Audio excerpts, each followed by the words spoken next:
بسم اللہ الرحمن الرحیم۔ حضرت ابو ہریرہ رضی اللہ تعالیٰ عنہ سے مروی ہے کہ نبی کریم صلی اللہ علیہ وسلم نے فرمایا کہ دو عورتیں تھیں، ان کا ایک بچہ تھا، تو وہ بچہ دو عورتیں تھیں اور ان کے دو بچے تھے، دونوں کا ایک بیٹا تھا۔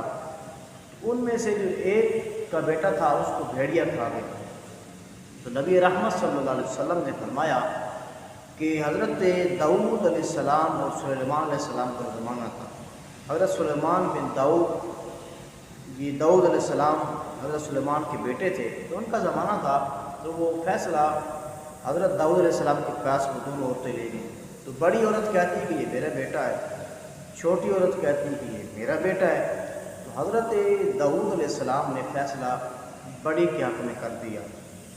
جب اسی فیصلے کے بعد وہ آپ کے دربار سے باہر نکلی تو سامنے حضرت سلیمان علیہ السلام آ رہے تھے، تو انہوں نے اپنا جو فیصلہ حضرت داؤد علیہ السلام نے کیا تھا وہ فیصلہ حضرت سلیمان کے سامنے رکھ دیا،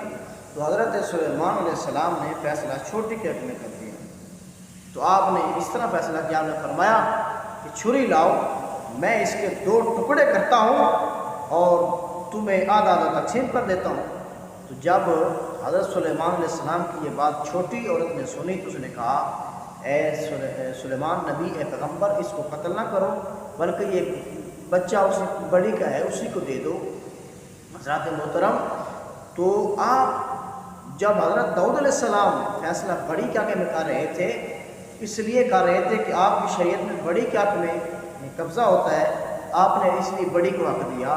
حضرت سلیمان علیہ السلام نے جب چھوٹی جو ماں تھی اس سے محبت کا، بیٹے سے محبت کا یہ عالم دیکھا کہ یہ واقعی اس کا بیٹا ہے، یہ اس سے محبت کرتی ہے، یعنی وہ کہہ رہی ہے کہ آپ اس کو قتل نہ کریں بلکہ آپ اس بڑی کو دے دیں تاکہ کم از کم زندہ تو رہے، میں اس کو دیکھتی پھر رہوں نا۔